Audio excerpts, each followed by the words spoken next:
We kick things off on a rather sad note as a boy asks our hero Abel a horrible thing, even though he feels really bad doing it. He asks Abel to leave the team he's been a part of during this entire mission, so our hero feels a bit odd about it. After all, this is rather strange, especially if you consider that Abel was a part of the team when they defeated the Calamity Demon, also known as the Demon Lord of the Dusk.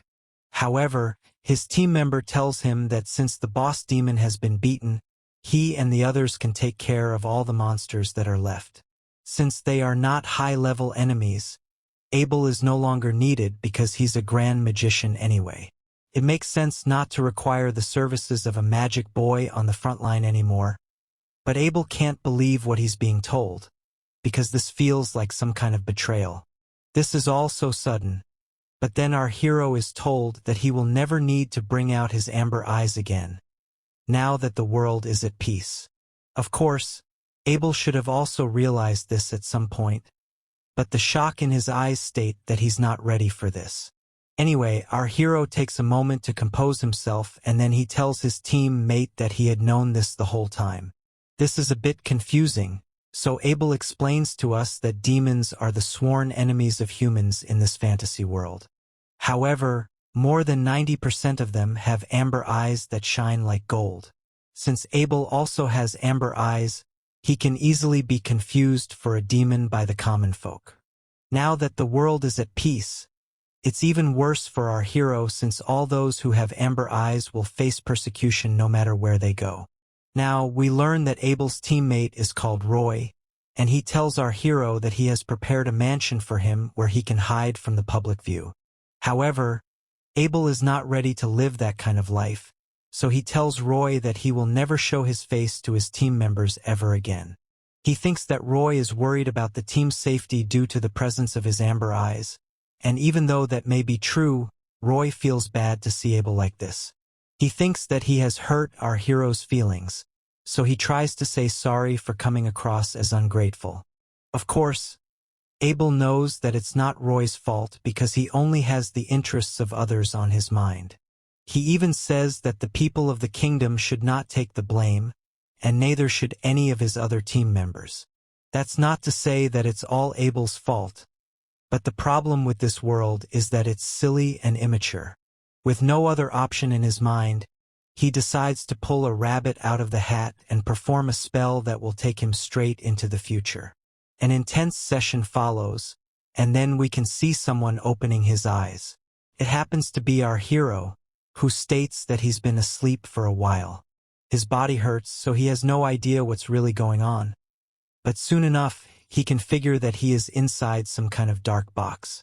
He puts in some effort and is able to lift the lid of the box, after which he realizes that he's been in a coffin this whole time.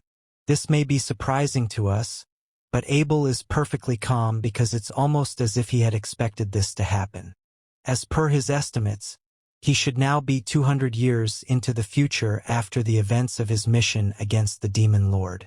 He then takes a look at his own hands and tries to make sense of what his body is like. Soon enough, Abel safely identifies that he had succeeded in pulling off the spell he had tried after talking to Roy. It happens to be a reincarnation spell, and it has managed to push our hero forward to the same world, but in the future. He is quite proud of himself because there is no one else he knows who can pull off such a powerful spell. Now, Abel recalls how he and his team were able to defeat the Demon Lord 200 years ago. He assumes that since this is the future, then the world must have progressed a lot. As a matter of fact, the spells that would have been considered impossible back in his day should now be common. After all, it's the maturity and knowledge that takes a civilization further ahead. If that is the case, then this world should also be liberal enough to accept Abel's amber eyes. Our hero takes a moment to sense his eyes, as they can express a lot more than simple words. Now, he decides to have a look at what's near the coffin, but he can't find a mirror anywhere, which is strange because he had left one here when he went into the coffin. Maybe it has gotten buried over these 200 years, but the main thing our hero notices is that his body is not the same anymore. Rather, he is now in the form of a child instead of an overpowered magic boy. However, this was Abel's plan all along because he spent a lot of time and effort into making this body all those years ago. He used the finest materials in the world to create this body, but he also had to go through a lot of experiments. We learn that Abel had the chance to change the appearance of the body, but he was too attached to the way he used to look, so he decided to keep some aspects similar. Either way, he is sure that there is no one in the current world who will be able to recognize him, so it doesn't really matter. Now, our hero hears some noise, so he activates alert mode and pays attention to someone coming towards him.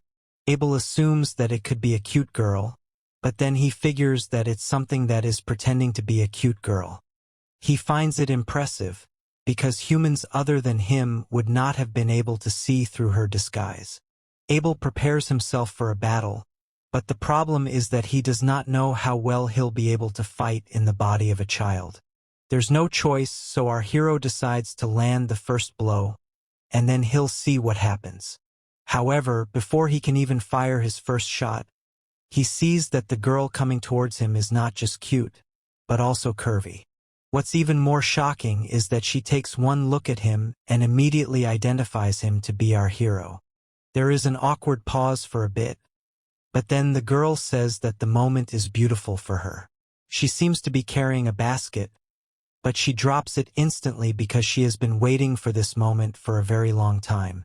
Her emotions don't make any sense to Abel, so he tries to figure out why this girl is so happy to see him. The curvy babe keeps saying that she's had to wait for a long time to be able to meet Abel again, but this doesn't ring any bells for him.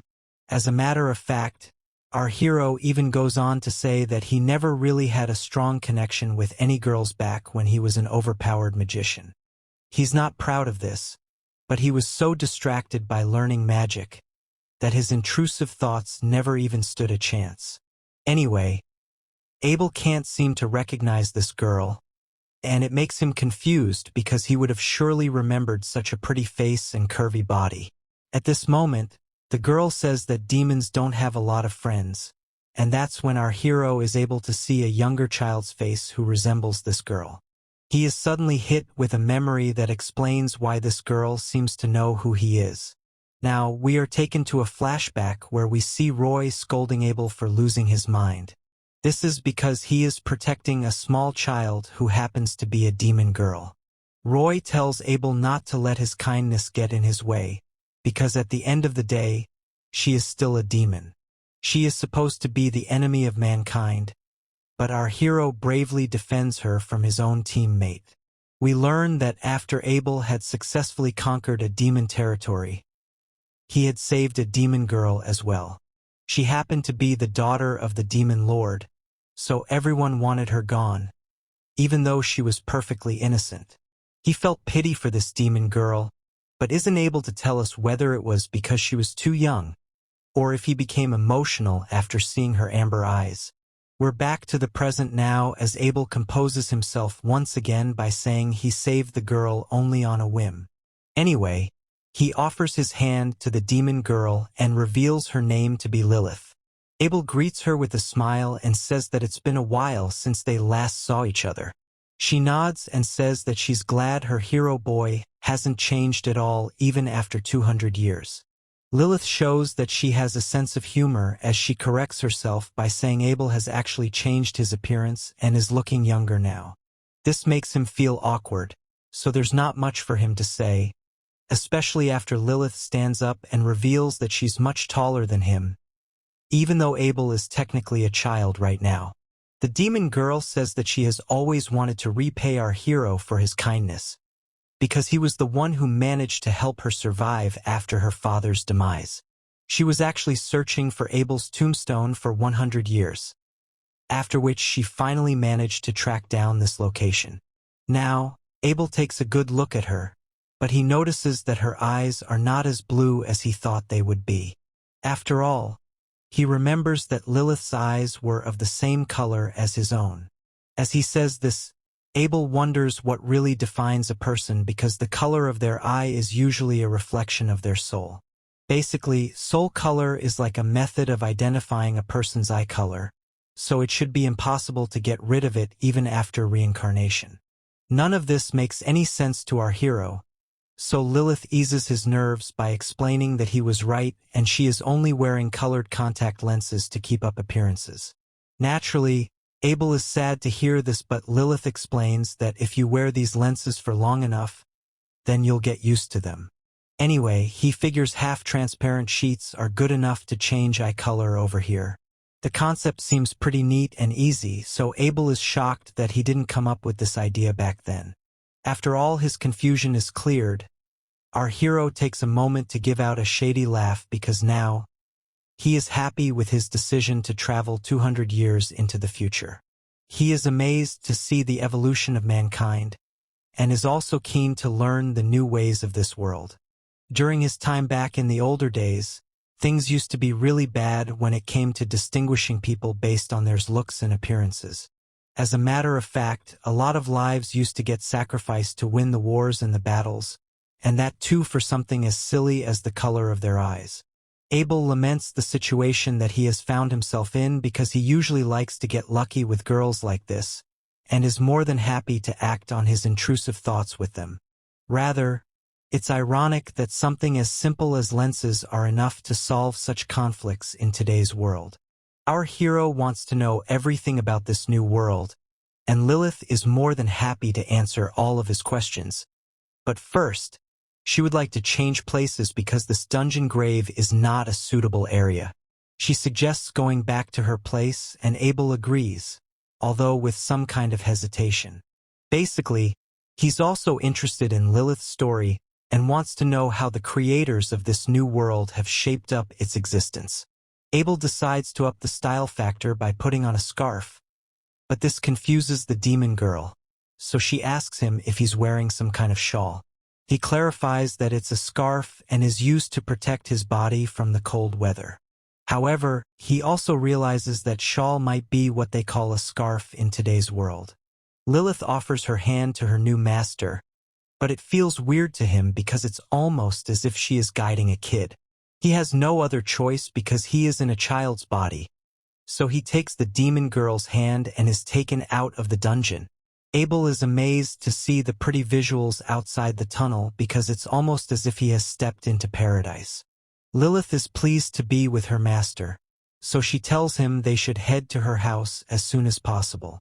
As they begin their walk, Abel feels the snow on his boots, so he asks Lilith to wait for a bit. She has no problem with it, but our hero feels a bit shy because he doesn't want her to know that he's excited to see the snow.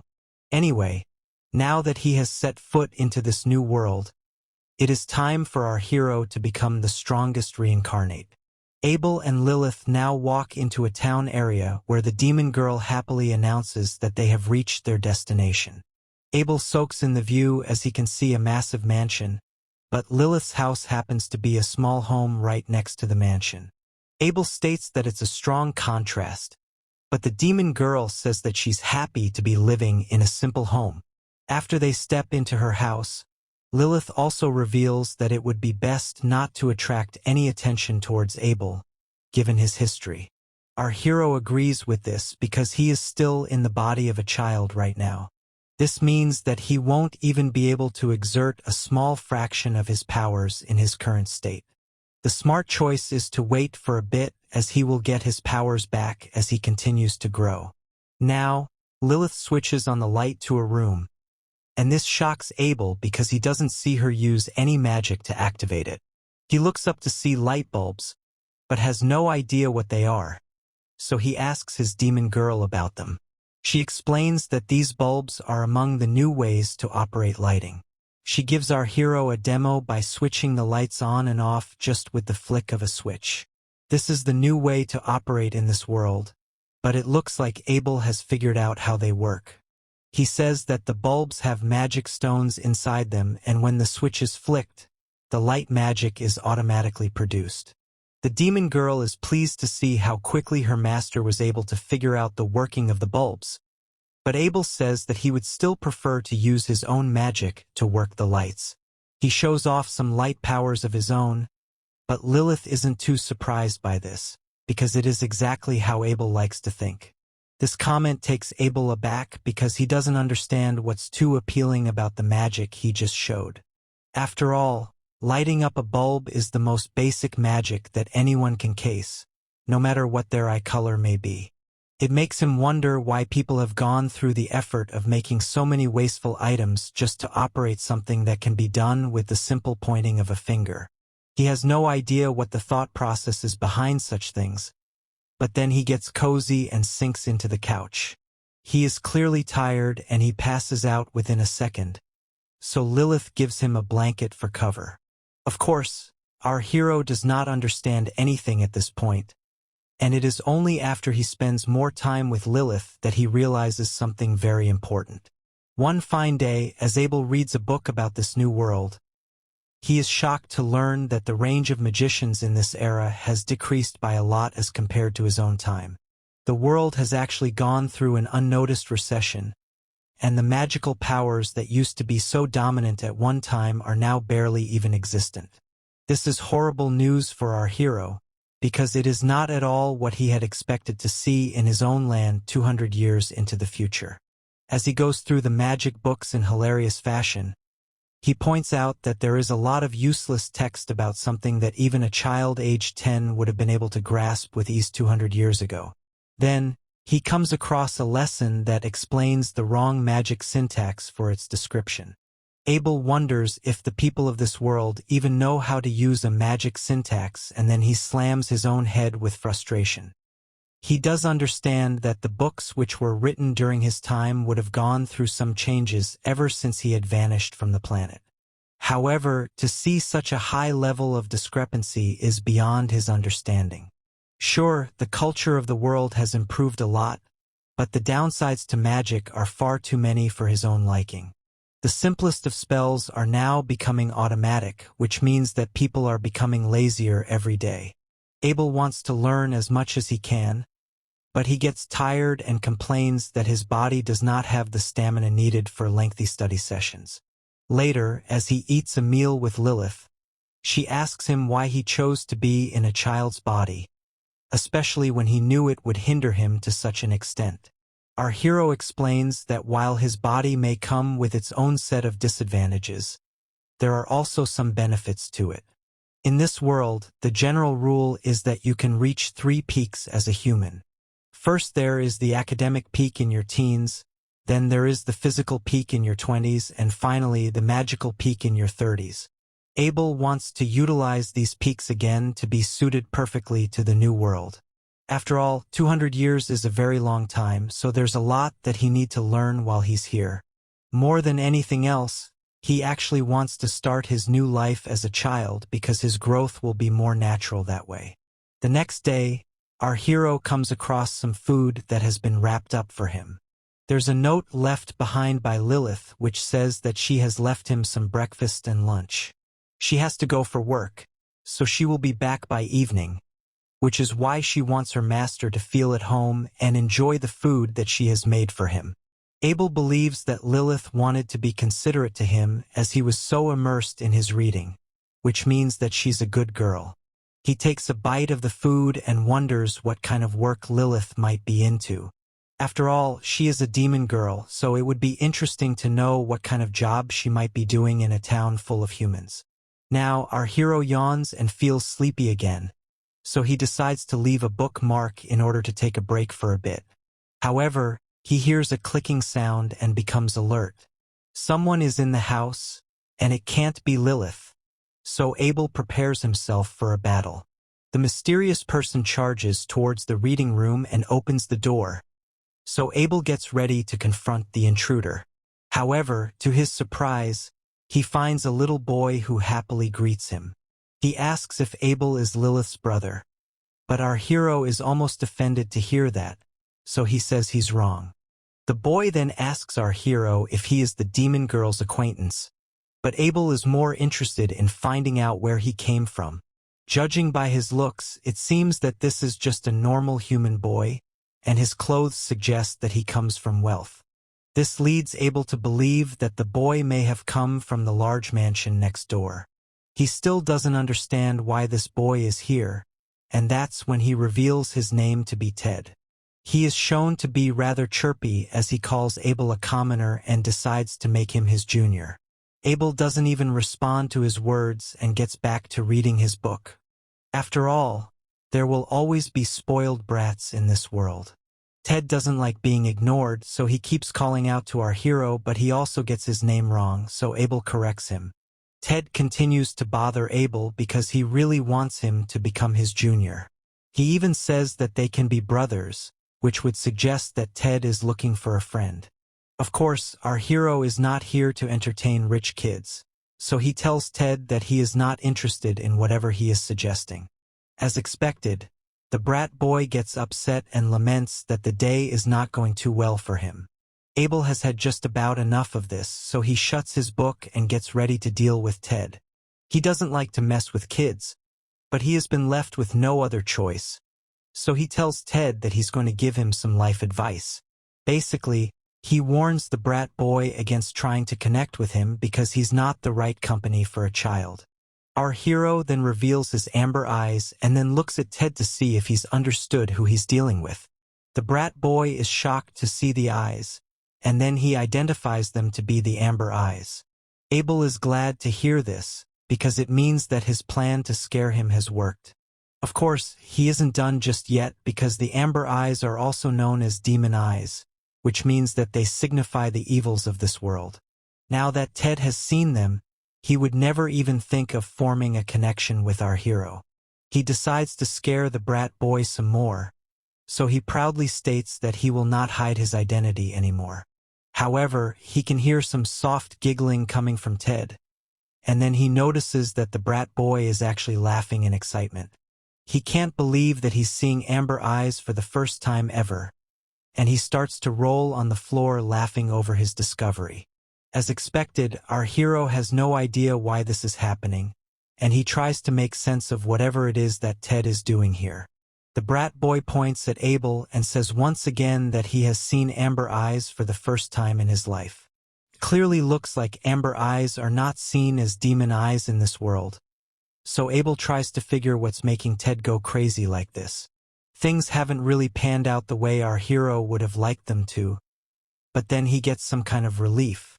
He hears someone else coming towards him, and then we see a young boy entering the room to scold Ted. He tells him that he should not be coming to Lilith's house as and when he pleases because it's impolite to do so. Abel takes a good look at this boy and figures that he must be Ted's older brother, regardless of eye color. We learn that his name is Base as Ted points out to Abel's amber eyes and says that it's his first time seeing a boy with chicken eyes. This takes our hero by surprise, because nobody from his time would ever refer to amber eyes that way. He can't believe that he wasted so much time on the brat boy, especially when he's treating something so serious as if it's some kind of joke. The one he needs to pay attention to is Base, because he looks like a serious boy.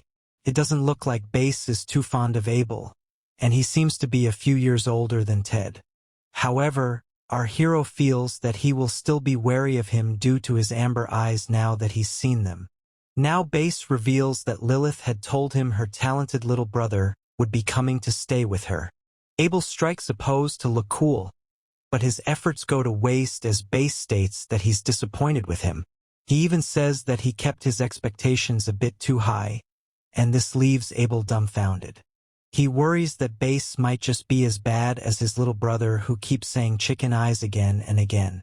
Despite the awkward energy in the room, Base is still willing to give Abel some credit because of what Lilith had said to him. Our hero has no idea why he's being treated this way, because as per his knowledge, people with amber eyes are looked at as a serious threat. Soon enough, it strikes him that his eyes may not be seen as the symbol of evil anymore, but rather as a symbol of trash. He can't help himself, so he asks the brothers if amber eyes are considered to be useless in this world. This causes both Ted and Base to change the looks on their faces because it's a rather funny question. As a matter of fact, Ted is unable to control his own laughter as he bursts into tears mocking Abel for being so clueless.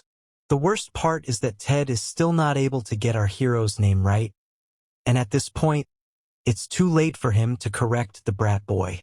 Frankly, this is becoming too silly for our hero, so he wants to know what the deal is with amber eyes being called chicken eyes. Ted decides to give it to him raw, and he says that people with amber eyes have a color that matches with chickens. On top of that, this color does not match with any of the elements such as fire, water, wind, or earth. Basically, such people are not even good enough to perform magical crafting or healing magic, so they are considered to be basic. What this implies to Abel is that his amber eyes are nothing more than ordinary eyes to the people of this new world. Our hero is not too pleased to hear this, and Base reads his face, so he tells his brat brother to keep quiet. He has anyway said more than what he should have spoken, and it makes Abel a bit curious. Of course, we need some context, so he decides to give it to us with some exposition. It is true that the powers of the elements are locked for people who have amber eyes. However, they can access them if they go through around 10 years of training. If they are able to get through this phase, then they will be able to control not one, but all of the elements with ease. So, an otherwise basic boy can become the master of magic if he goes through the training needed to become an ultimate magician. It's only a matter of time, which is why people with amber eyes used to be considered so dangerous back in the day. After all, this is the reason why the common folk of the past would call these eyes the symbol of evil. Anyway, there's nothing that can be done at this moment, so Base tries to call out to Abel. He gets his name wrong, but at least says something that sounds nice. Abel corrects him, and then Base says sorry for Ted's actions in a very respectful manner. This surprises our hero, so he says it's all right, but then Base tries to get the brat boy to also apologize. As expected, he says no simply because he does not see the point in showing respect to someone with chicken eyes. This annoys Abel, so Base tells his brother not to speak in such a manner. He even says that Abel can live his life in peace even if he does not have the ability to use magic. He might be trying to sound nice, but Abel has realized that even Base doesn't think too much of him due to his amber eyes. The nicer brother tells Abel that he and Ted are in his care now, so he hopes that both our hero and the brat boy can get along with each other. Of course, Abel does not like people like Base because they only put on a show to hide their true faces. Now, Base says that the chosen ones don't like to waste their time on ordinary things, so he tells Ted that he should come home with him and study. The brat boy agrees to this and says bye to Abel but refers to him as Chicken Eyes. The brothers leave the house, but Abel is left wondering what's wrong with the two of them. They just entered someone else's house and even started making fun of the boy living there for no good reason. It all starts to make sense to our hero when he notices a book which is labeled War History. It's time to study some more, so Abel picks up the book and begins his lesson on the number of battles that have been waged ever since his demise. He learns that in the past 100 years, there has been no kind of war between humans and demons. This means that everyone has been living in peace since that time. Also, since no one is afraid of the demon eyes anymore, there is no reason for fear to be common in this world. There's also the fact that people born with red, black, blue, green, or gray eyes can use their powers to tap into their elements with ease. On the other hand, those with amber eyes will need to struggle a lot and practice as much as they can if they are to create magic right from the beginning. This explains why the levels of the magicians in this world are so low.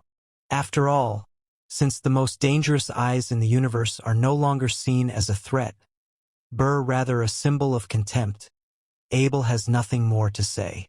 He rests on his chair and then thinks about Lilith, but not in the way that most boys his age would. He comments that he would not use eye contact lenses for himself, but he can understand why the demon girl is doing so. It was bad enough for her to be mocked during his time, so it makes sense for her to avoid the same treatment now. Abel laments that it truly is difficult to have a normal life if you are like him or Lilith. Anyway, there's no point in crying over spilled milk, So our hero simply opens up another book and starts to learn more about the newer ways. Time passes by, and soon enough, Lilith comes back home looking cheerful as ever. Abel gets a glimpse of what she's wearing and is surprised to see a maid costume. Lilith is looking rather cute as a maid, and her curvy body makes our hero tap into his intrusive thoughts. He wants to know more about Lilith and her job, so she decides to humor him. She explains that in this world, there is a job known as housemaid where she goes to other people's houses and cleans them for a fee. Lilith then strikes a pose and asks her master how he likes her maid costume. If Abel decides to be honest, then he might end up saying some shady things, so he decides to be neutral and says that the maid outfit suits the demon girl. He blushes as he says this, so he tries to cover his face, but Lilith can see right through him, and even she blushes a bit. Now that the fun and games are done with, the demon girl decides to go make dinner, but our hero stops her for a second. Lilith asks him what he wants to know, and he says that he understands why she has to hide the color of her eyes. The demon girl simply nods along and doesn't say much, so Abel reveals he had just assumed that Lilith did not want people to know of her genes. Lilith smiles and begins cooking the food, during which she reveals that there are almost no demons left in this world anymore. After all, it was Abel and his team of heroes who had gone on to defeat the demon lord 200 years ago. With the main boss gone, the rest of the demons were easy to take down, which was how most of the people were able to get rid of them. After the humans came out on top, they were the ones who triumphed while the demons were left in ruins. Peace came back into the world, but at a price, which was that the general power levels of magicians would keep getting lower with each passing year. This is why Abel is seeing such weak magic all over the place, and he realizes that since there is no need to become stronger in this world anymore, people stop training their amber eyes. This is why there is no fear in anyone's hearts when it comes to the amber eyes. As expected, our hero hits the nail on the head, and Lilith confirms it while preparing the meal in the kitchen. Soon enough, dinner is ready to be served, so the demon girl brings the food to the table. Abel wants to see something, so he asks her if she hates humans for what they have done to demons. She says no, so our hero asks if she hates him and his team because they were the ones who triggered the whole thing in the first place. Lilith doesn't say a word, even as Abel blatantly says that he is the reason for people like her to live in secret. It's time for a breed flashback, and we see Abel in his overpowered warrior form taking down the demon lord in an intense battle. This enemy turned out to be Lilith's father, and we can see her peeping in on the fight from the back of a pillar. Now, we come back to the present, where the demon girl confesses that there are times when she feels so bad that she wants to cry. However, she also recalls that Abel was the one who had risked his life to save her from Roy. We learn that our hero had actually gone the extra mile and even found a place for Lilith to live safely. She asks him if he remembers this, which he does, but he also states that he had only left her there for a few weeks. Of course, he is just trying to be humble, but Lilith knows the value of what her master has given to her. She also points out that Abel was the one who taught her how to use magic, and he even helped her understand human rules so that she could blend in with society. She also puts on a shady pose and says that our hero has also helped her learn other things, which suggests that Abel is not as innocent as he may seem. He tries to counter Lilith by saying she's only trying to change the topic, and then he tells her that she was the one who told him a lot of shady things back when they would spend time with each other. The maid girl simply says that every woman has her secrets, and this gets Abel thinking. He knew Lilith as this cute and innocent girl from 200 years ago, but the way she behaves right now is nothing like that. He wonders who she has been spending time with for all these years, and she jokes by saying a woman at the pub taught her a lot of shady things. There's only so much that one can joke about, so Lilith gets serious and tells her master that she is very grateful to him for that he's done for her. The sweetness in her voice really touches our hero, and he continues to blush in front of his maid girl. He can't believe how nice Lilith sounds. So he thanks her for the kind words and laments that he can only hide his face from the maid girl with the book and nothing else. His efforts don't count for much, because he soon finds himself in the bath with Lilith, whose curviness knows no bounds. Of course, it's important to clear things up, so Abel tells us that he was not the one who came up with this idea. It was his maid girl who forced him into the bath with her, so it looks like Abel is more of a victim than the culprit. Lilith continues to act cute, and she says that she could not hold back her love for her master. Our hero is not the kind of boy to give in to his intrusive thoughts so easily, which is why he counters Lilith's advances with sarcasm. He mocks her by saying she has a strange need to act shady and abduct people into the bathroom when she feels love for them. The maid girl just blushes and laughs at his words, but she also understands where he's coming from. Abel wants to make the situation clear to Lilith, so he says out loud that a man and a woman are alone with each other in the bath. One party has her twin peaks exposed while the other party has his elephant out in the open. So he asks Lilith if she knows the implication of such a situation. For a second, the maid girl takes a pause, but then she smiles and presents herself in all her glory. She feels that Abel has an interesting view on things, but she wants him to know one thing, and that is the fact that she is his slave girl. However, since Abel is not in the right kind of body, his words don't come across as manly or dominating. As expected, this makes our hero conscious, so he doesn't say a word. Abel finally lets his intrusive thoughts take over, as he would like his elephant to make good on however long its trunk can get. Of course, he can't take his eyes off Lilith's twin peaks, which are floating in the pool of water. It is true that after 200 years, the maid girl has grown into quite a lovely woman. Back in the day, Abel was more of a guardian to her because he was a young man when he had just met her. However, the situation has reversed now, and he is feeling a strange kind of passion in front of the now adult Lilith. The maid girl doesn't care about anything else, as she's happy that her master has finally seen her as a woman and can have intrusive thoughts about her curvy body. Abel can't fight back anymore, so he activates shady mode and tells Lilith that he will never cower in denial, no matter what the topic may be. She is aware of this philosophy, so she gives Abel some time to prepare himself. A night of passion follows between the two of them, and our hero can say with pride that he has conquered Lilith. He also confesses to us that he had no experience with girls in his previous life, even though he was an elite magic boy. After all, his only interest back then was to become stronger and stronger till he could defeat the demon lord himself. Luckily, he doesn't need to worry about such things now, and he looks at his maid girl who is sleeping in peace. This gets our hero thinking, because maybe this is what a happy life really looks like. He covers up his maid girl so that she doesn't catch a cold, and then he shows a smile on his face. Abel feels that he is going to sleep much better tonight than all his other nights, which is expected because he has finally become a man from a boy. A very peaceful passage follows, and then the sun rises once again.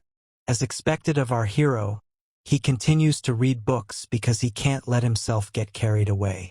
It's been a few days now since he has been reincarnated into this world, so his time has been passing by without much of a fuss. There have not been any big incidents yet, so all seems well for now, especially with the routine Abel has made for himself. He gets to sleep next to the cute and curvy Lilith, after which she serves yummy breakfast dressed as a maid. After that, it's time to study, and then Abel takes some rest after eating lunch. After that, he continues with his studies yet again, and then it's supposed to be dinner and sleep. However, as perfect as this routine may sound, there is still one event that cannot be avoided in the afternoon. This event shows itself in its most brutal form as it slams the door open and looks at our hero with a shady smile. It is none other than the brat boy Ted, who has arrived once again to annoy our hero. This seems to be a normal thing for Ted, because he does it every day without fail, and doesn't even get tired of it. The brat boy now bothers Abel because he wants his attention, so it can be very disturbing for him. However, our hero seems to know exactly what must be going on in Ted's mind because he is aware of how kids from noble families usually behave. A brat boy normally just wants a playmate of his age to give him company and attention all the time. Abel does his best to fight the need to punch Ted in the face, but soon enough, he slams his book because he knows he won't find peace around the brat boy. He has no obligation to play with Ted, but at the same time, he can't really show off his magic powers either. In order to come up with a solution, Abel uses a spell to strengthen his body and legs so that he can pull off an impossible escape. He quickly jumps on top of the ledge of the window, and this confuses Ted to the point where he worries for our hero. He even tells Abel that he is going to jump from the second floor, so he should wait and think about it. However, our hero simply says sorry to the brat boy and jumps out of the window looking cool. He has the power of magic on his side, so it's not like he is taking a big risk here. Ted can only look on in shock and awe as Abel hops from the window to the roof of the next building. The brat boy is stunned and can't even say a single word, and Abel says sorry because he does not have the time to be bothered by a child at this point. Ted screams in disbelief and asks Abel how he was able to pull off such a movement. However, our hero pays the brat boy no heed and comments that he is starting to get used to his child body. Of course, this is not even close to the kind of power he used to have back in the day, and Abel states that he might have just barely cracked 1% of his true power. However, it does happen to be enough to impress those around him, with Ted being the case here. However, he seems to have done an amazing job and has impressed the brat boy a bit too much. As a matter of fact, Ted becomes so jealous that he decides he's going to do the same thing. The brat boy jumps out of the window like a hero and even strikes a pose to assert dominance. To Abel's surprise, Ted is able to float as he seems to have some kind of physical strengthening magic. Despite this, the brat boy's basics are all wrong, which is why his efforts are nowhere close to our heroes. Abel goes on to explain that proper strengthening magic wraps around a person's body just like armor. The problem with Ted is that he manifests and emits magic a bit too quickly. It's as if the brat boy is just wasting all his magic for no good reason. We can see this come into effect as Ted's magic starts to fail him and the aura fades from his body. The brat boy panics as he's left hanging mid-air and he starts crying like a little girl. Soon enough, he drops from the air and falls to the ground, but manages to land on a soft spot in the bushes. Abel calmly lands on the ground and states that he did see this coming, so it's not a surprise. He looks at Ted and asks him if he's all right, after which the brat boy emerges from the bushes to show a completely confused face. He asks Abel how he was able to pull this off, especially since he's supposed to be a chicken. The brat boy tries to attack our hero, but Abel manages to dodge him with ease by simply hopping on top of him. He then continues to read the book while Ted falls flat on his face and cries like a little baby. Abel can judge that Ted has a very limited vocabulary, but he admits that he's just a little child. He decides to comfort the brat boy and tells him that he should not worry about such things. However, he then tells Ted that he will be able to use magic properly if he practices religiously for another 20 years. As expected, the brat boy loses all faith after hearing this and he falls to the ground once again. He can't believe that Abel is so cool because he is supposed to be an underling. Our hero calmly says that he doesn't know anything about being an underling, but then he changes his mind and agrees to follow Ted's rules. This makes the brat boy happy and he gives Abel his compliments, but then our hero says that there is one condition. He shows off his scarf and tells Ted that he will agree to become his underling if he is able to steal it from him by sundown.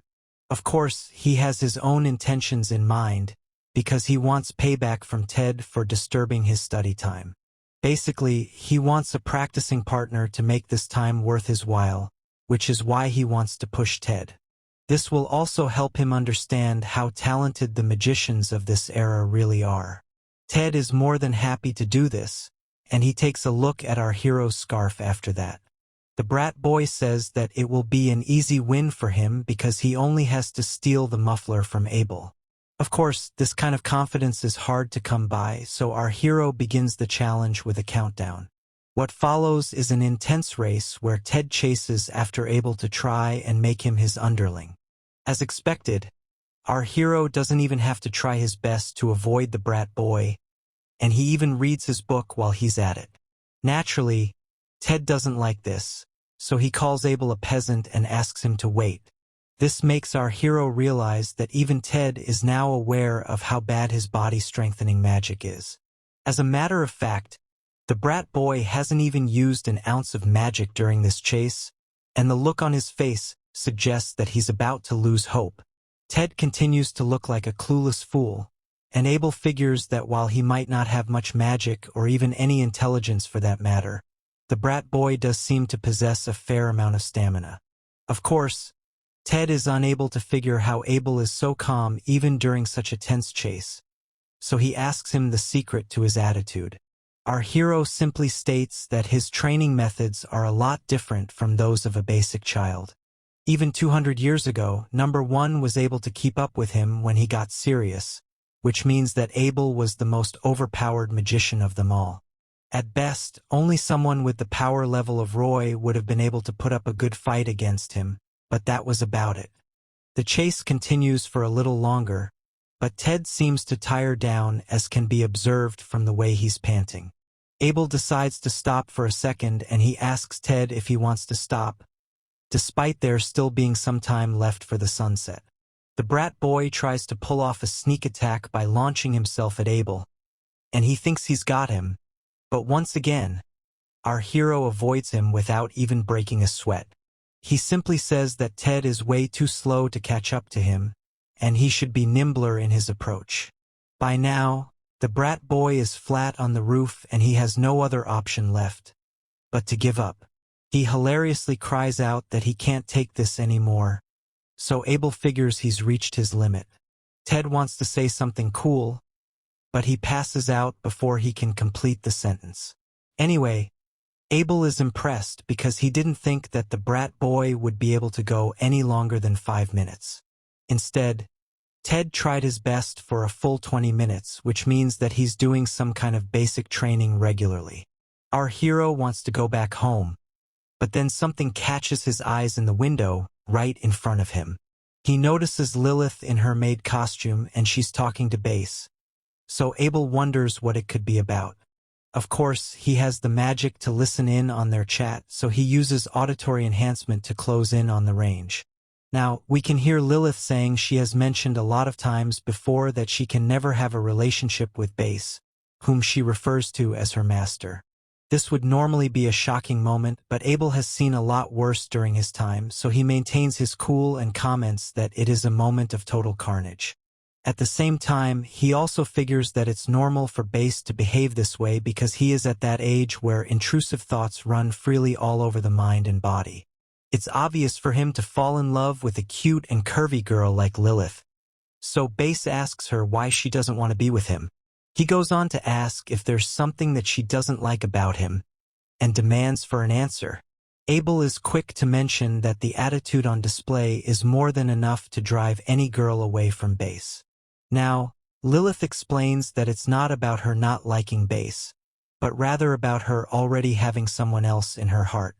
This comes as a huge shock to the brat bro, and he asks the maid girl if she's talking about Abel. Lilith activates savage mode and tells Base that she will never ever have a relationship with him, so he should just give up on his impossible dream. Base can't control his anger, so he points at Lilith and accuses her of having feelings for her own brother. Of course, she is not related to Abel, so maybe Base is thinking about a typical stepbrother and stepsister relationship. Base tries to act all high and mighty as he walks away from Lilith and even tells her that she should be ashamed of herself. Abel reminds us once again that he is not related to the maid girl in any way, but it would be better and more consistent if he just stuck to that angle. He also feels sorry for Base, because he gets to do shady things to Lilith as many times as he wants, whereas Base can only remain stuck in the friend zone.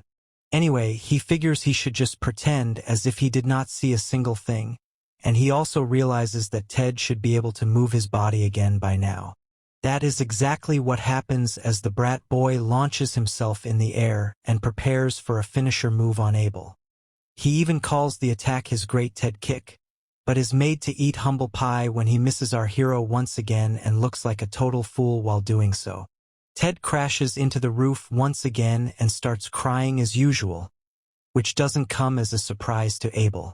Ted wants to know how the boy with amber eyes is able to dodge his kicks, but Abel simply tells him to consider erasing his presence from here first.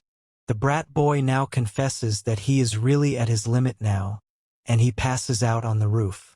Abel figures that Ted has finally run out of magic, and comments that it may have been too much for his first day. He hopes that the brat boy has learned his lesson now, and will stop coming to bother him at him.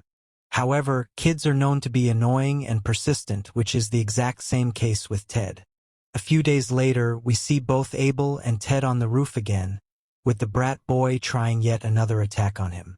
Ted feels that he will get a clean strike now because Abel is wide open, but then he gets a whack on his head and nurses his injury. Our hero tells the brat boy that he should stop announcing his attacks because this is not some manga comic, but real life. Ted argues that he almost got Abel this time, but he counters by saying that is a completely false statement. Anyway, Ted seems to enjoy these sessions, so they become a daily part of his routine with Abel now. One thing that our hero notices is that the brat boy has finally gotten his name right. He is unable to believe this, so he asks Ted for clarity, but the brat boy simply takes this as a chance to gloat. He says that it should be normal for him to finally get his name, especially after training with him every day for such a long time.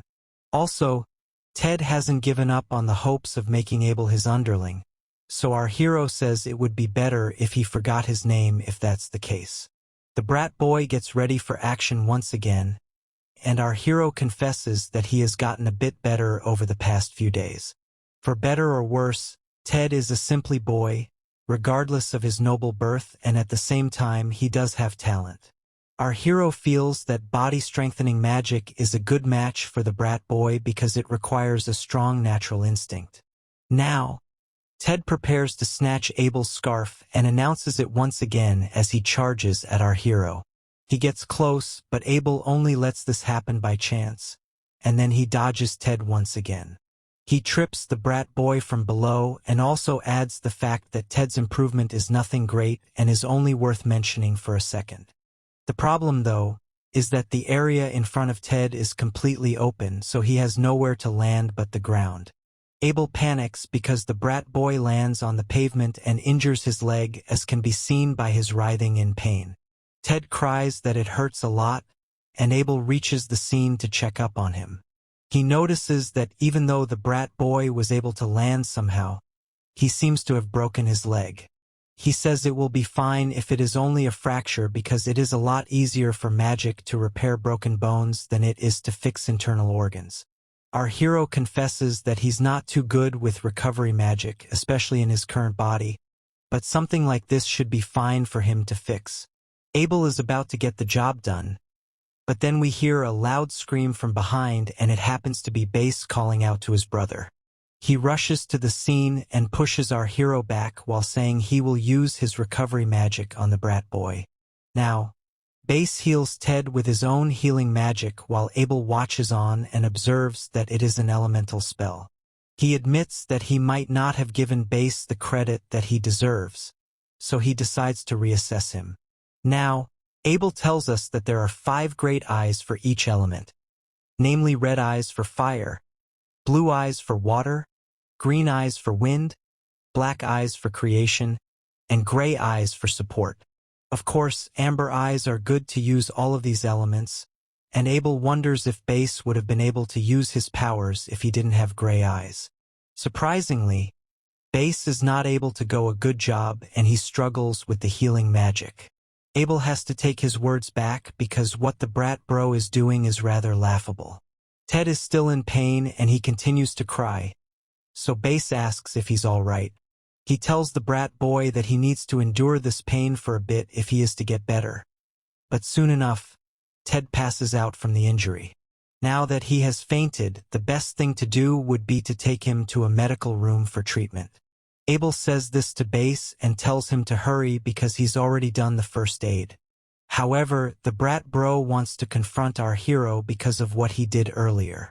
He says that he saw what Abel had pulled with Ted when he swept his leg during their training session. However, our hero is not in the mood to play silly games, so he tells Base that he is wasting time by accusing him of such a crime. He then calls out the brat bro for not paying attention to what was happening before the fall. Ted had tried to get up and then he attacked Abel, which was why he tapped him with his foot. However, Base is not listening to the logic here and instead focuses on the fact that Abel did not refer to Ted as his master. The brat bro tries to act all high and mighty in front of our hero, but it is of no use as Abel simply looks at him with disapproval.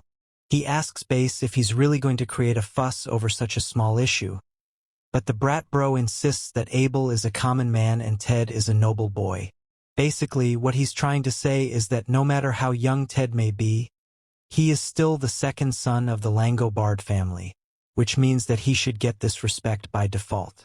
Once again, Abel points out that fact that it doesn't matter whether he's a commoner or a nobleman, because at the end of the day, Ted is the priority and he needs to be taken to a calmer place. People start to gather around the area due to the fuss that Base has created, but the brat bro doesn't seem to care about that either. He scolds Abel once again and even makes fun of his eyes by calling him an inferior bumpkin. He strikes a threatening pose and tells Abel that he will make him pay for his disrespectful tone towards a noble family. Our hero could not care less about what Base has to say, probably because he has realized that the brat bro is trying to vent out his frustration over Lilith rejecting him for Abel. Now, Base pulls out his sword and accuses Abel of bringing disregard to the honor of his family. He states that he will not be lenient against a fellow like him, and then he openly challenges Abel to a duel to test out his manhood. It doesn't look like Base is going to back down from this, and the people who have gathered around the area start to chat with each other. This is not good news for our hero, because he wants to keep a low profile for now.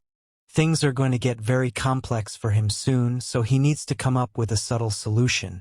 He tells Base that he doesn't really have a reason to fight him, so where do they go from here? This only angers the brat bro further, so he scolds Abel and tells him to stop messing around.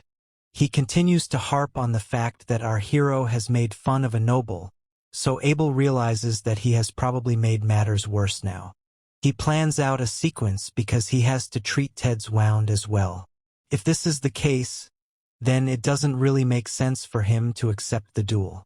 After all, he will need to defeat Base as quickly as possible to avoid a scene, so our hero sighs in annoyance. With no other option in sight, Abel accepts the duel because he wants to check out the power levels of the noble men of this era. He needed a sample of the skills in this modern world anyway, so he's getting a 2-in-1 deal here. Meanwhile, we can see a doctor and a maid girl trying to treat Ted, who is in deep pain. Abel hopes to finish this fight as quickly as he can because if he doesn't use anything flashy, then the crowd will not pay much attention to him. He looks at the brat boy and asks him to hold on for a little bit so that he can take care of him.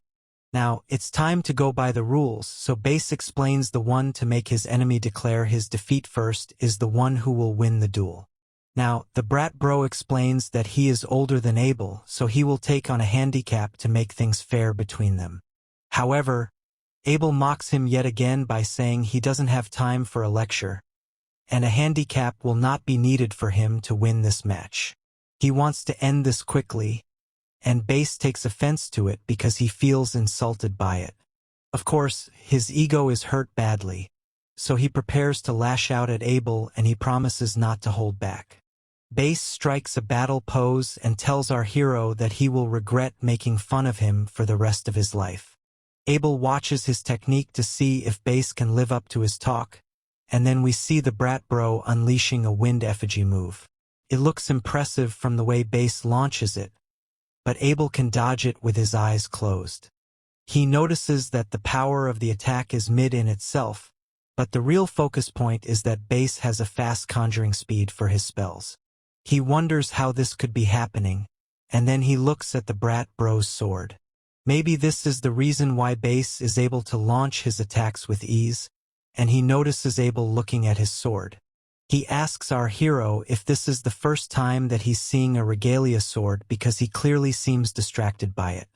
Abel has not heard of this name before, so he stands there looking clueless, which Base misinterprets as subjugation.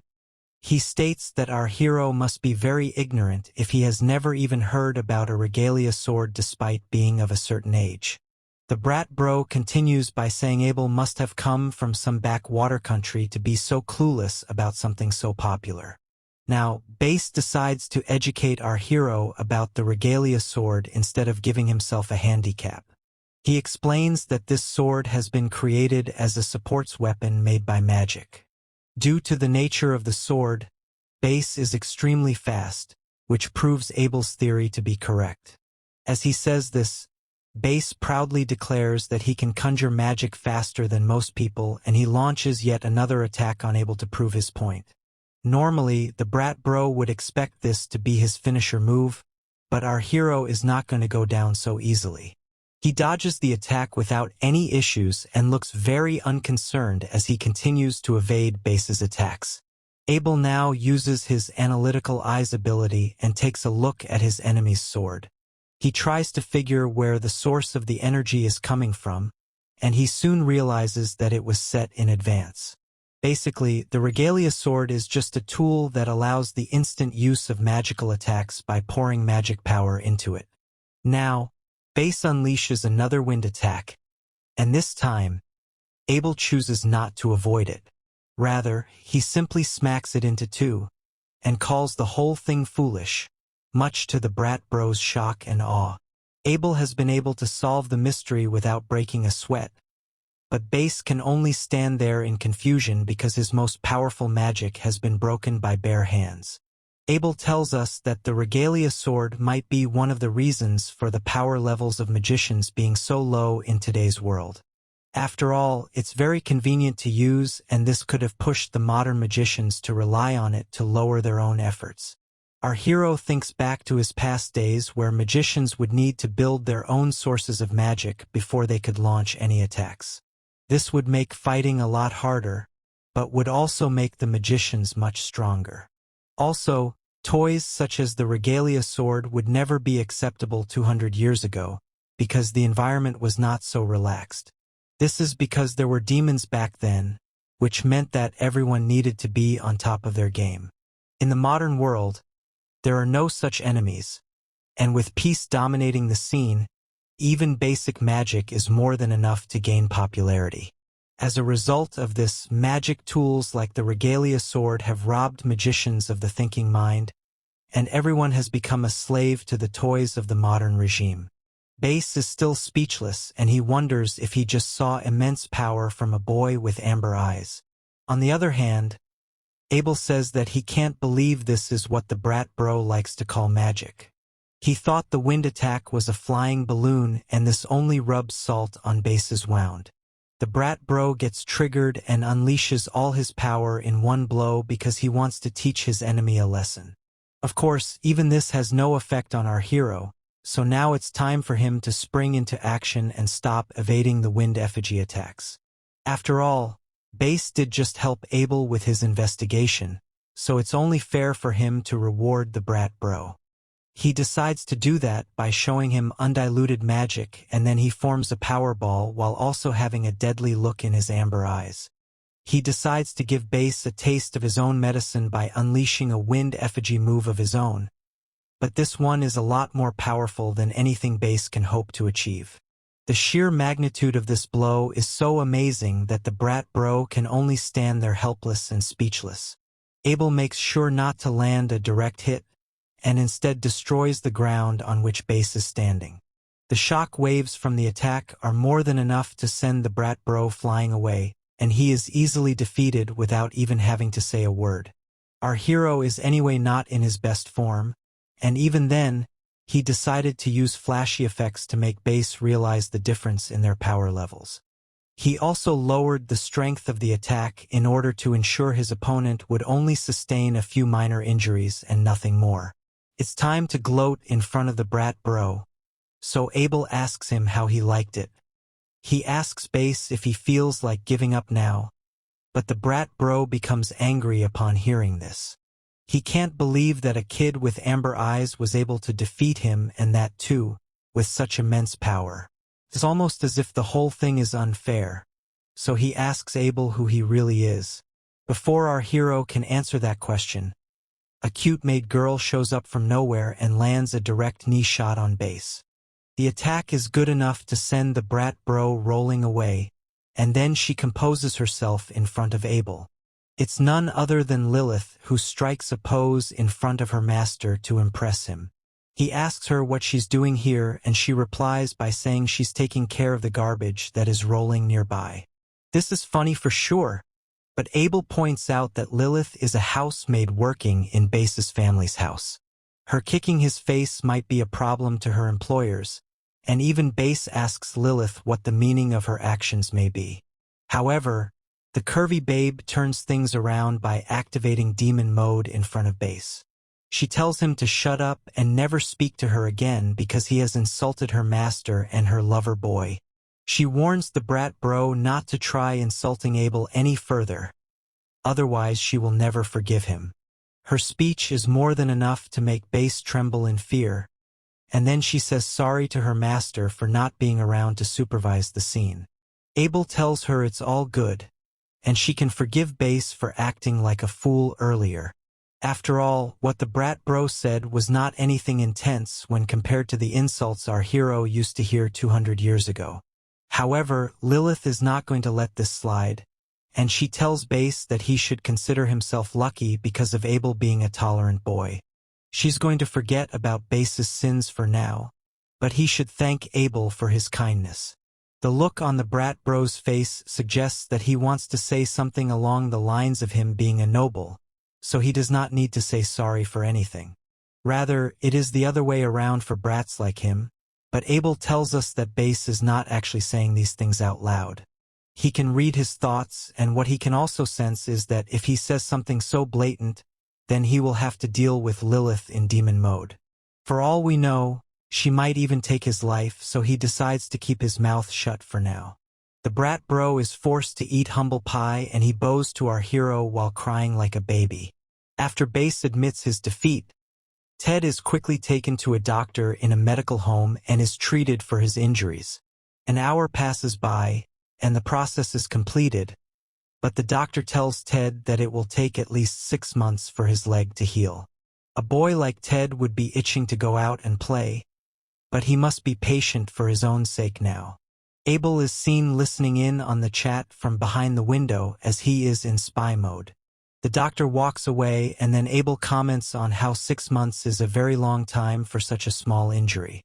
He feels that the wound isn't even that serious, despite the extra symptoms that came in due to Base delaying the treatment to satisfy his own ego.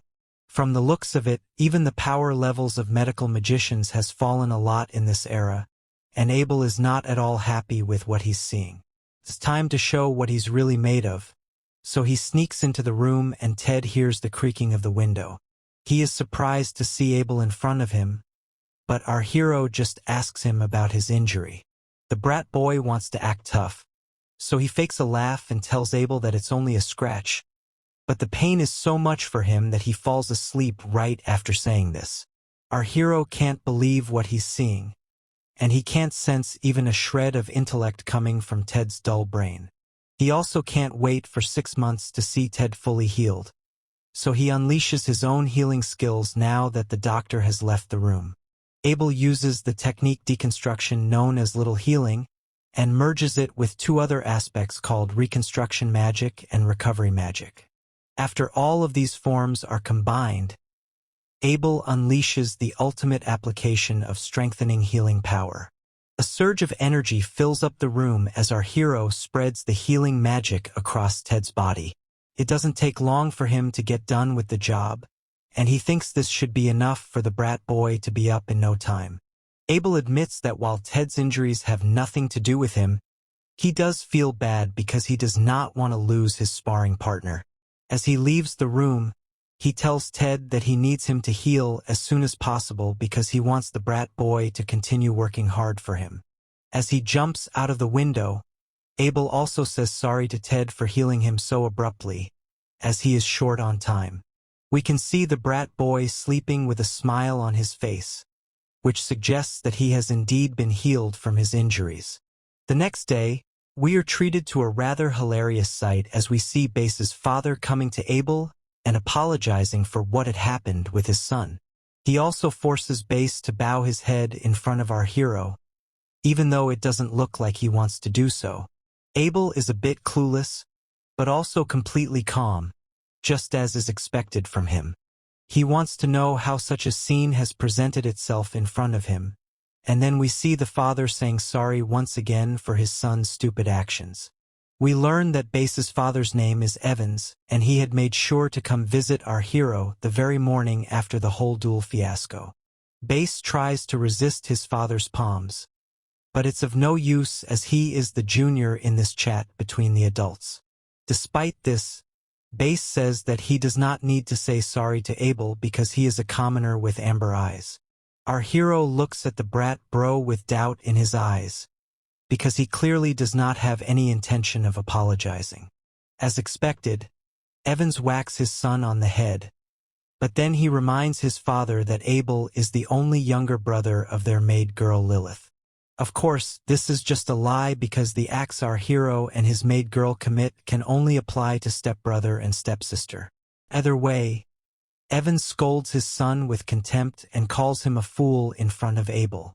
He then makes it very clear to Base that they are not the ones who have hired Lilith, but it is rather Lilith who is hiring them.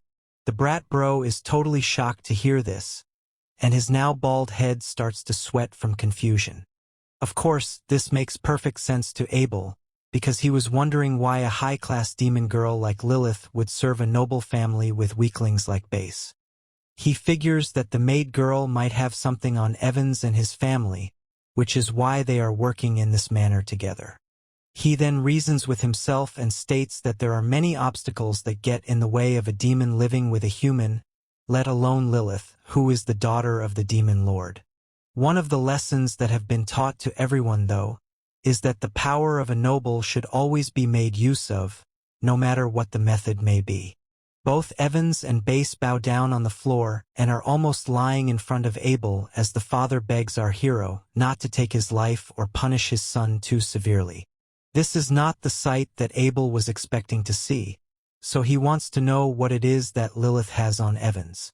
He then tells the father that he can raise his head because he is not angry with them in the first place.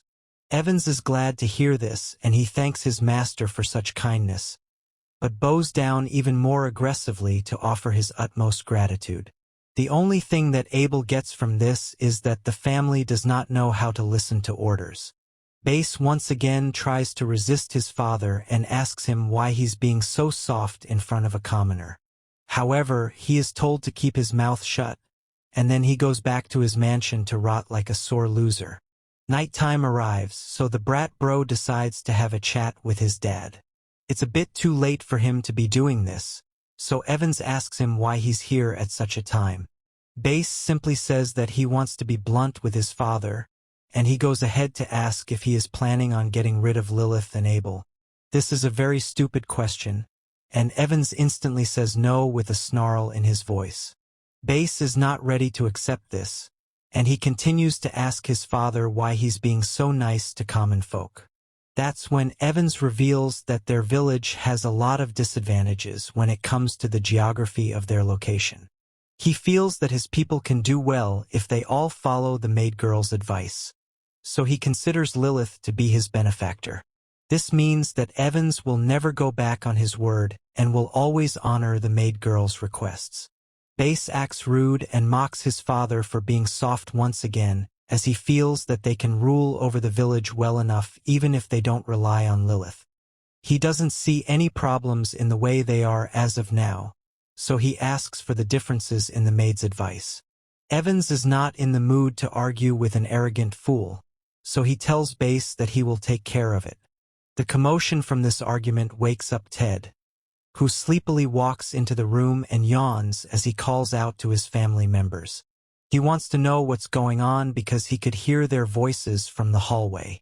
Of course, the most surprising thing here is that Ted can walk, which should not be the case as per what the doctor had said. Bass knows this, so he asks Ted if he realizes what he is doing right now. The brat boy says that he can walk pretty easily, and on top of that, he can also run and play just fine. This shocks Bass for sure, but Evans is still composed, which means he has an idea of what Lilith is capable of. The brat bro wants to know this secret, and he also asks his dad why noblemen and him have to bow their heads down to a maid girl like Lilith. He requests his father to spill the beans, but he refuses to do so, and this is when we learn that Evans knows about Lilith being a demon girl who is hiding amongst the humans. He actually wants to reveal this to both his sons, but he doesn't know if this is the right time to do so. He simply rejects Bass's request, and it enrages him even further to the point where he makes an absurd request. He asks Evans to enroll him into the Arsulia Magic Academy, which makes the father very worried. Basically, this academy is a prestigious one which has educated a lot of elite magicians in the past. It will take at least 5 years to graduate from this academy, but it should be worth the effort, judging by the results. Evans doesn't think this is a good idea, so he tells Bass that he can't allow such a thing to happen. The brat bro has to remain in this village and study as the Lord's heir, just as he had promised. However, Bass is not ready to yield just yet, and he tells his dad that he wants to learn the most powerful magic in the world. He wants to become stronger and sharper than he already is, so that he can cut down his enemies with none of them escaping his sight. He wants to wield the most fearsome magic in this world. But Evans worries that Bass is becoming a little crazy. Basically, the brat bro wants to become so overpowered that neither the common folk nor the noble men will be able to defeat him. There is a lot of evil intent in his words, so Ted goes up to his big brother and tells him that he does not need to be this way. However, Bass has lost all sense of logic as he pushes his own brother away and tells him that he is the shame of his own family. He goes on to blame Ted for what happened between him and Abel, so Evans has to hold down Bass in order to keep him in check. The brat bro blames the brat boy for getting too close to the common folk, and this is why he feels that he has ruined his nobility. This is definitely not how the future lord of the village should be talking, so Evans fears that Bass will never be able to take over the title that he currently owns. Thinking that a change of space might help his son, Evans tells Bass that he will recommend him to the Arsulia Magic Academy. He reasons that it would be best for his son to gain some experience outside of this country, so that he can get an idea of what the real world looks like. However, Bass only looks at his dad with an evil smile on his face and says that he knew he would say something like this. With that, Bass excuses himself and leaves the room, but Evans wonders where he went wrong with his son's upbringing. Ted simply hopes that his big brother is okay, so it looks like the brat boy is already more caring than the brat bro. Evans notices this, and is pleased to see how calm Ted is despite what just happened between him and his brother. He admits that he does not know his sons as well as he should, because the seemingly naughty Ted is already at a much higher level of emotional maturity than his supposedly noble brother. Seeing this as a message from fate, Evans decides to tell Ted the truth behind his relationship with Lilith. The brat boy is surprised to see his dad like this, but he's in for a lot more surprises when Evans reveals that he was once saved by the maid girl a long time ago. We go to a flashback where Evans had gone hunting in the forest one fine day. Suddenly, he got attacked by a demon, and all hope seemed lost until Lilith came along and saved him from the demon. This was, of course, when he was much younger, so he decided to team up with the maid girl, who ended up helping him in many ways. To Evans, Lilith was both a good teacher and a good neighbor whom he could count on. After spending enough time together, Evans had asked Lilith why she was helping him so much, and that was when she made her big revelation. Basically, Lilith was doing all of this for Evans so that she could live in a place that gave her peace. She needed to be in this place till the big day would arrive when an important person to her would wake up. Of course, she was referring to our hero Abel here, but since it was the first time that Evans was hearing it, he had no idea what she meant by this. However, now it all makes sense to him, especially after the arrival of her master. The reason for Evans being kept alive from that day all the way till now was for Lilith to be able to greet Abel and live with him without any worries. We're back to the present now, so Evans tells Ted that he can never be like Base under any situation. He needs to get along with Lilith and Abel because that will be important towards the future of this world. Ted tries to shake off the serious nature of this chat by saying his dad doesn't need to stress on this too much. After all, he still believes that Abel will become his underling at some point in time, or so he hopes. Ted has a nice smile on his face as he tells his father that our hero is an important friend to him. At the same time, though, we see Base walking away with the same evil smile on his face, suggesting that he is up to no good. Anyway, we move to the next day, and we see Ted happily breaking into Lilith's house with a cheerful energy. He announces his arrival and calls Abel his teacher in a rather cheerful mode. The brat boy is counting on our hero to continue with his training, but Abel points out that he needs to open the door quietly when he can see that he is reading a book. However, Ted asks him to ignore that and continue with his training just like they were doing before he hilariously fell off the roof. Only one day has passed by since the roof incident, and we can see that Ted is still as lively as ever in front of our hero. He wants to know the secret to the magic power he pulled off in front of him because he wants to get the hang of it himself. Of course, Abel doesn't know how to feel about Ted calling him his teacher, because the mentor relationship had started out of the blue.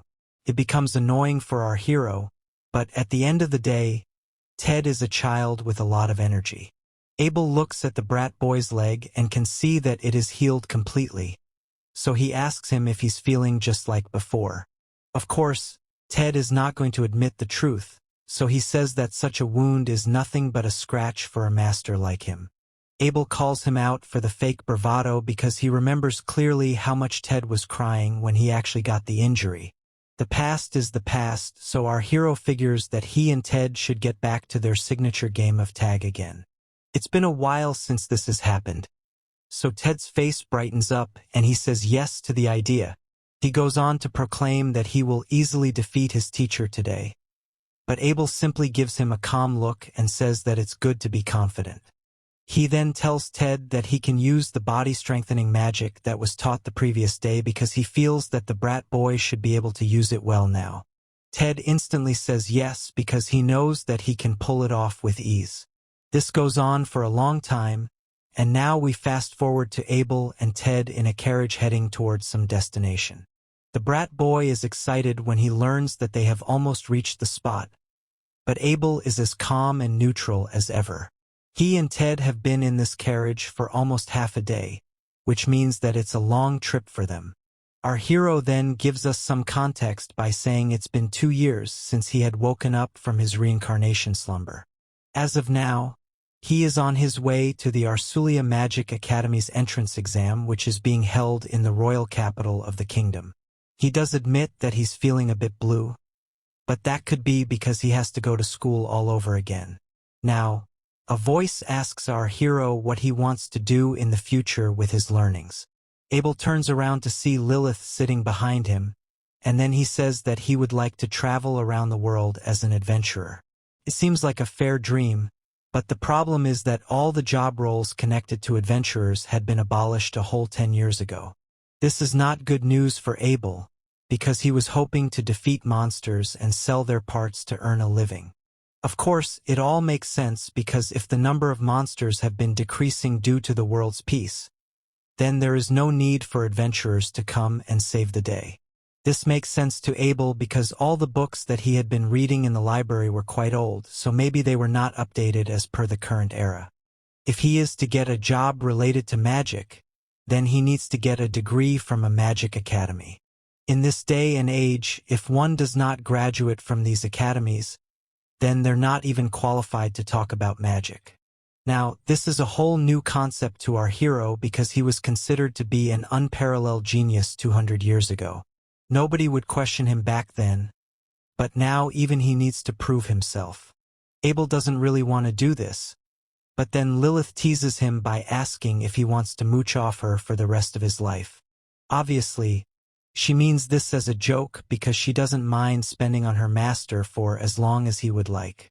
However, Abel wants to prove his worth as a man, so he decides to go to the academy in order to be able to earn a living. There's no way that he can depend on the maid girl forever because it would bring dishonor to his manhood. Also, he needs to expand his horizons in this new world. For the past 2 years, Abel has been looking at the magic technology in various fields, but even so, the level of decline in the magicians of today is just abnormal. Of course, the first impression was that regalia swords were the main victims, but there's a lot more to that. For example, the heating pot that Lilith uses for tea is very convenient, but for now, all the elite magicians in the world are focusing on the regalia's development. So, as per his research, Abel has figured that it's not magic that requires rigorous training, but rather the regalia toys that have made life easy. It's a complex scene, but Abel's train of thought is cut short when Ted gets his attention. We can see that he has grown quite a bit, and he tells his teacher that he will do his best from now on.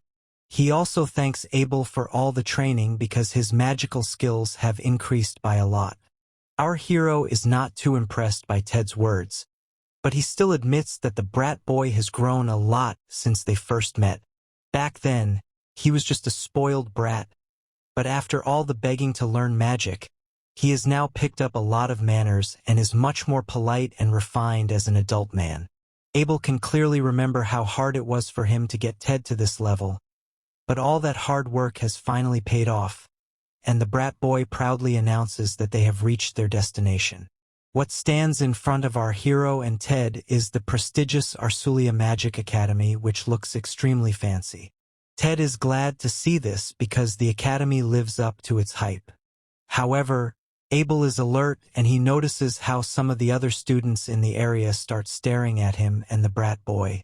2 of these students go up to our hero and ask him if he is the one with amber eyes. They ask this because they don't see any family crest on Abel's clothes, and they don't look too happy with the fact that a commoner has been chosen to enroll at their academy. As a matter of fact, they even go as far as to say that people like Abel are better off working on a farm because his presence has made the standards of Arsulia drop heavily.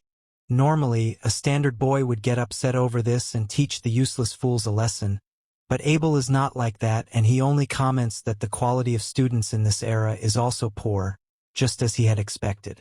At the same time, though, he knows that the best magicians are capable of hiding their powers, so he should still be alert during his time here. Meanwhile, the foolish boys continue to talk about how a boy with inferior eyes was selected to their school. One of them says that Abel was recommended by a family which is known to send large donations to the school. This is obviously a silly accusation, but even then, the other student says that bribery will not get our hero anywhere because he will still fail the entrance exams. The first student says that Abel will probably try to bribe the examiner, and nonsense like this continues to spout out of their mouths. Ted is visibly baffled to see how stupid some kids can be, and Abel simply says that people like to run their mouths for no good reason. Now, the brat boy defends his teacher by lashing out at the stupid boys and telling them that they can't judge a person from the color of their eyes.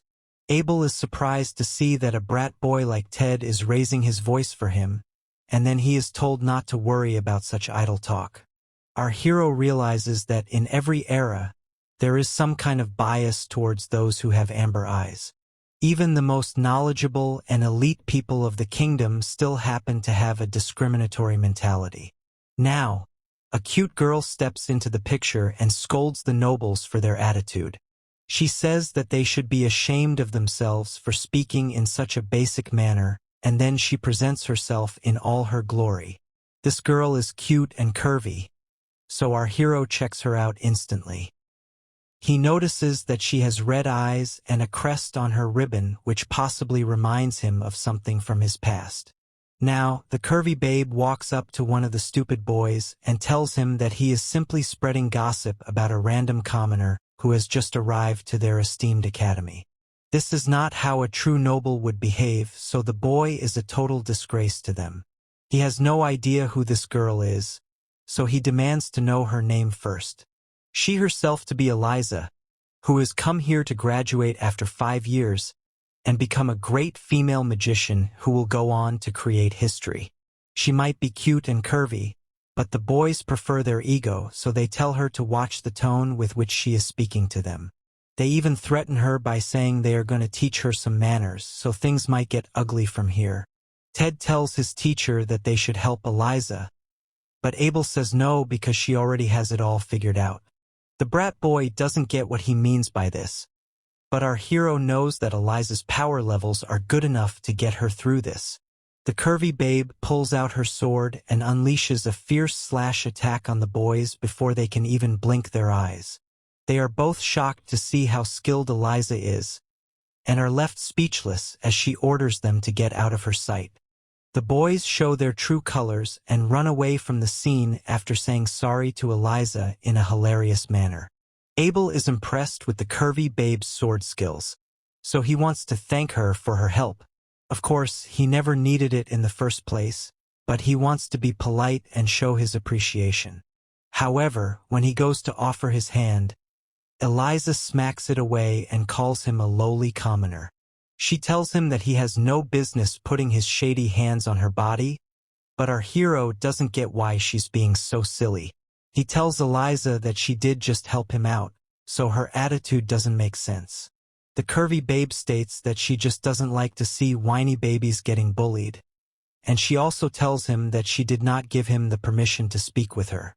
Abel is disappointed because it looks like this academy is only filled with idiots, but he chooses not to escalate the issue. Now, Eliza tells our hero that if he wants to get her attention, then he will have to be more disciplined than anyone else in the school. After all, she only likes to be with strong men, but that just comes off as wrong on a lot of levels. Ted wonders what's wrong with her, and Abel says that he has no idea, but at the same time, he admits that Eliza has a very strong aura as compared to the other magicians of this era, so she might even live up to his own standards. On top of that, our hero feels like he has met the curvy babe somewhere before, but can't recall when. It's time to get started with the entrance exam, and we can see both Ted and Abel seated together in the classroom. The brat boy doesn't look like he's prepared for the test, and our hero is nonchalant as usual. Now, he explains to us that the entrance exam of Arsulia is split into 2 kinds of tests. One is a writing test and the other is a skill test, both of which are graded out of 100 marks. So, the total and perfect score for this kind of exam is 200 points.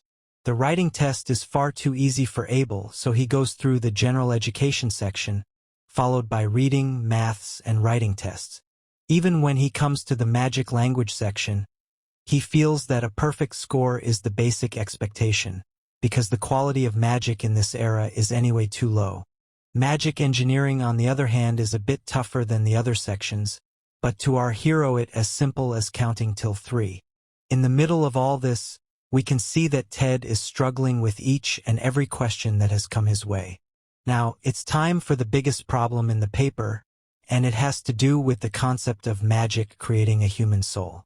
Abel is happy to see this question because it is of a totally different standard and has popped up out of nowhere.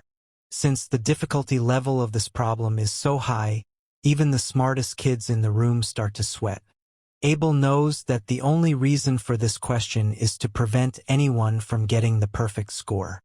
He can even sense the smirk on the face of the person who included this question.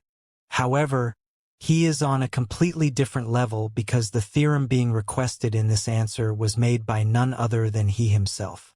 200 years ago, when Abel was still a child less than 10 years old, the trend of human body modification was going viral and magicians everywhere were searching for a way to create a human soul. It was then discovered that a popular magician had claimed countless lives by using humans as experiments in his quest to create a human soul. Not only was this a silly idea, but also a social problem because it is impossible to create a soul with magic. In order to end this madness, Abel had published a thesis known as the Depronics theorem, which proved the fact that magic could not be used to create a human soul. He had done this anonymously, but it got the job done because his logic was flawless. Of course, he managed to use some of the information he gained through that research to be able to reincarnate himself into the future. Also, he came up with the name Depronics simply because it was what his neighbors used to call their dog. However, now that he thinks about it, the theorem that he had published all those years ago was incomplete and, in his opinion, quite useless. He wonders if he should correct the theorem right now, and he is actually ashamed of what he did 200 years ago, even though he was only a child at the time. Ted is fighting a losing battle in the meanwhile, as his face is worse than that of a slain soldier. Anyway, the boys get done with their writing test and head out of the exam room. As expected, the Arsulia Magic Academy is quite huge. Abel and Ted are now in an open area which has been designed to test range magic, as can be seen from the dartboards. Now, a curvy sensei shows up and tells the students to pick up a regalia weapon that matches the color of their eyes. This is to assess their skills for the practical test, so everyone picks up a weapon. However, the one made for amber eyes is useless, and our hero laments the lack of awareness even in such an esteemed academy. Ted asks Abel if he will use the regalia for red eyes, but then they get annoyed by some other students who tell our hero not to pick up a random regalia even if the one he has is horrible. The curvy sensei calls for silence and goes on to explain the rules of the test, which are actually quite simple. All that needs to be done is for the students to shoot at their targets with magic. The setup is supposed to be really sturdy, so the students are encouraged to unleash their full potential. Abel figures that by using a regalia with the same source set in advance, it becomes easier to assess the abilities of the students. This means that a high amount of inner magical power backed by the skill to release this power is the requirement for this test. The curvy sensei asks who wants to go first, so Ted raises his hands with excitement and asks to give his powers a shot. She agrees to let him proceed, and Ted is very happy to do it, but Abel wonders if the brat boy will be okay. After all, he may have trained him for a while, but Ted's skills as a magician are only half decent. His main concern is that the brat boy should not be humiliated in front of such a large crowd. But Ted looks confident enough. He preps himself, and then the curvy sensei gives him the go-ahead. Ted charges at his target and unleashes his fireball attack, which is supposed to be excellent. But Abel is horrified to see that he's only managed to release a small ball of fire. It's a terrible display and hilarious as well. But Abel realizes that Ted is a low-level magician who has used an unfamiliar regalia, so the outcome is natural. As he observes the fireball crashing into the target, he notices that the dartboards are actually equipped with dark matter or to absorb magic. This means that the targets will not break even with powerful magic.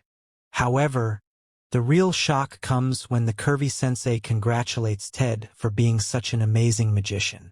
This is not even a joke, as she says that Ted is too good to be taking the general exams. The brat boy doesn't know how to react to this, so he simply stands there with a look of confusion. What's more is that this performance gets all the other students talking about Ted and his family. They even start looking at the brat boy as their top competitor and make him their benchmark to do better. Hearing this is probably making our hero question everything about the new era, as he feels the level of magic is even worse than he had imagined. If this wasn't bad enough, a veteran examiner shows up with his pipe and strikes a pose to look cool. He even calls Ted a monster and says that he has been able to witness the birth of a genius magician. Apparently, this is something that can happen only once in every 100 years, so Abel questions the abilities of the examiner and wonders if he is daydreaming right now. The other students try their hand at the test as well, and they try their best, but it is a laughable situation. They miss their marks and aren't even able to reach the target spots, so Abel laments the fact that the students of this world are extremely weak. If they can't even pull off their spells with a regalia, then someone like Base is actually impressive as per these standards. It's our hero's turn now, so the curvy sensei asks him if he even wants to take the test. Abel takes this as an insult because even the examiner is not able to realize the importance of amber eyes. He's worried about the future, but agrees to go ahead with the test, so everyone watches on with anticipation. They want to know if a boy with amber eyes can actually use magic, but our hero is going to blow their minds. He realizes that there is no rule against source modification, so he decides to make the most of his regalia even though he doesn't really need to use a toy. Of course, he doesn't want to make much of a scene, so he uses a low-level fireball attack. Even this is shown to be an overpowered move, and he unleashes his wrath for everyone to see. To his own shock and surprise, the dartboard is totally decimated, which makes the curvy sensei and all the students panic. Our hero states that they should not have called these boards unbreakable, because he's done so with zero effort.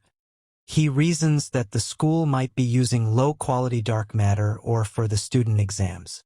After all, high-quality ores would not melt so easily against a basic-level attack. Meanwhile, the other students can't believe that a boy with amber eyes is able to use god-level magic, especially because his kind is supposed to be weak. Of course, Ted is overjoyed to see this, so he cheers his teacher on,